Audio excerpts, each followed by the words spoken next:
আসসালামু আলাইকুম এভরিওয়ান। আশা করি সবাই ভালো আছেন। আলহামদুলিল্লাহ আমিও ভালো আছি। ঈদ চলে গিয়েছে কিন্তু ঈদের রেশ রয়ে গিয়েছে। আজকের এই ভিডিওটা আমি বানিয়েছি ঈদের আগের দিন, ঈদের দিন এবং ঈদের পরে আমার ঘোরাঘুরি নিয়ে।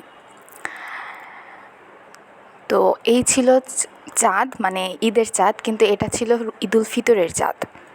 আমি বেসিক্যালি খুব রেয়ারেস্ট আমার এমন হয় যে আমি ঈদের চাঁদ দেখতে পারি। আমি যেতে যেতে চাঁদ চলে যায়। তো চাঁদ রাতে মেহেদি দেবো না এমন তো না। আর ঈদুল আজহাটা হচ্ছে আমাদের জন্য কুরবানি, মানে আমরা আমাদের খুব প্রিয় জিনিসটাকে কুরবানি করব। পশুটাই আসলে প্রিয় জিনিস, কিন্তু এখন বর্তমানে এমন হয়েছে যেটা শো অফে পরিণত হয়েছে। আর এই হচ্ছে আমাদের গরু। মাশাআল্লাহ গরুটা অনেক কিউট ছিল, অনেক সুন্দর ছিল। কুরবানি গরু বা পশু আসলে দেখানো উচিত না, কিন্তু তারপরও আমার কেন যেন মনে হলো যে একটু দেখাই।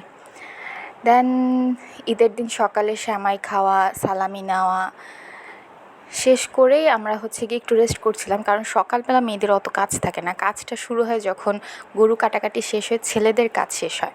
এই যে আমার অবস্থাটা, সকালে একটু সময় পেয়ে আমি আম্মুকে এবং আমি নিজেও মেহেদি দিয়েছি। পরে এরপর শুরু হয়েছে ট্রানজিশন, মানে হাতের মেহেদি কি নিজের অবস্থায় 12টা বেজে গেছে। তো ঈদের কুরবানির গোস্তটা আসলে আব্বু রান্না করেছিল। আব্বু রান্না করেছে বলতে সব আম্মু আমি প্রিপেয়ার করে দিয়েছি, আর আব্বু জিনিসটা খুব সুন্দর করে মিক্স করেছে। এই কুরবানির সবচেয়ে মজার যে জিনিসটা বা সবচেয়ে সুন্দর যে জিনিসটা সেটা হচ্ছে যে কুরবানিতে আমরা থাকি মেহমান, আর আল্লাহ সুবহানাহু ওয়া তাআলা স্বয়ং থাকে মেজবান। তার মানে উনি আমাদেরকে আতিথেয়তা করছে আর আমরা হচ্ছে ওনার অতিথি।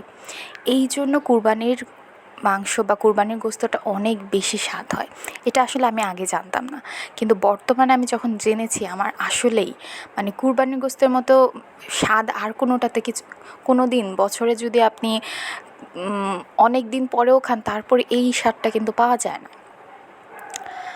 আর আমাদের এই পুরা কাজটা কমপ্লিট করতে অলমোস্ট সন্ধ্যা পর্যন্ত হয়ে গিয়েছে। মানে আমি হয়তো ছোটো একটা ভিডিওতে দেখাচ্ছি, কিন্তু কাজ সারা দিনের ছিল। আমি ছোটো ছোটো ক্লিপ নিয়েছি, মানে যখনই সুযোগ পেয়েছি নিয়েছি। তখন অলরেডি মাগরিবের আজান দিয়ে দিয়েছে। যখন মাংসটা রান্না হচ্ছে তখন অলরেডি মাগরিবের আজান দিয়ে দিয়েছে। এটা হচ্ছে মাগরিবের পরে খাচ্ছি। তারপর নেক্সট দিন আমরা বাড়ি যাচ্ছিলাম, মানে কুরবানিটা আমরা ঢাকায় দিয়েছি, এরপর আমরা বাড়ি যাচ্ছি।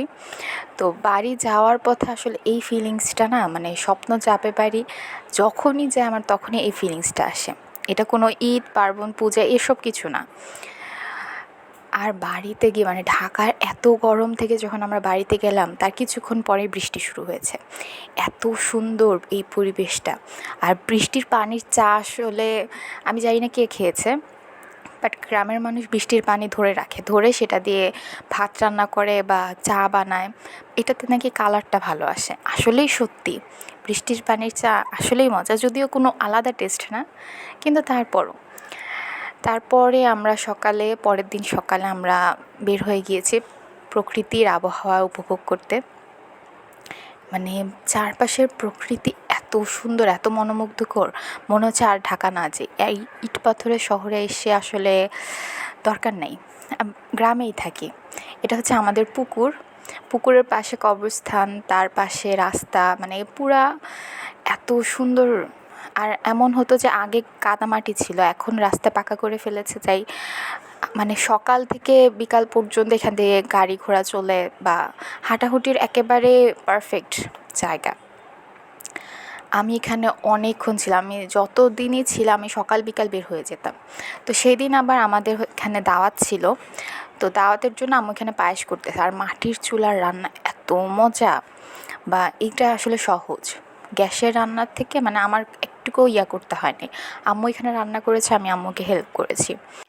আর গ্রামের বাড়িতে আসলে না, মানে বোঝা যায় না যে সময় কোন দিক দিয়ে পার হচ্ছে। আমাদের এখানে গ্যাসের চুলাও ছিল, মাটির চুলাও ছিল। তো যে জিনিসগুলো আসলে মাটির চুলায় রান্না করে কভার করতেছিলাম না, আমরা সেটা গ্যাসের চুলায় বসিয়ে দিয়েছি। তো এটা ছিল হচ্ছে গিয়ে দাওয়াত শেষ হওয়ার পরে। আর হাঁসের একটা স্বভাব কি, ওরা সবসময় এক দল বেঁধে যায়, এই জন্য এত সুন্দর লাগে। মানে আমার আসলে আমি যখনই গ্রামে গিয়েছি আমি এমন এমন জিনিস দেখেছি, আমার এত শান্তি লেগেছে। মানে আসলে এটা একটা নারীর টান। এই জিনিসগুলো আসলে শহরে থেকে, ইট পাথরের শহরে এইবার আমি যে মজাগুলো করেছি, এর আগে কখনো এইরকম মজা আমি কখনো করিনি। তো আলহামদুলিল্লাহ সব কিছুর জন্য। আর এটা ছিল আমরা যখন গ্রাম থেকে ব্যাক করি ঢাকায় আসি। এই তো, এই ছিল আমাদের Eid. Thank you for watching. আসসালামু আলাইকুম।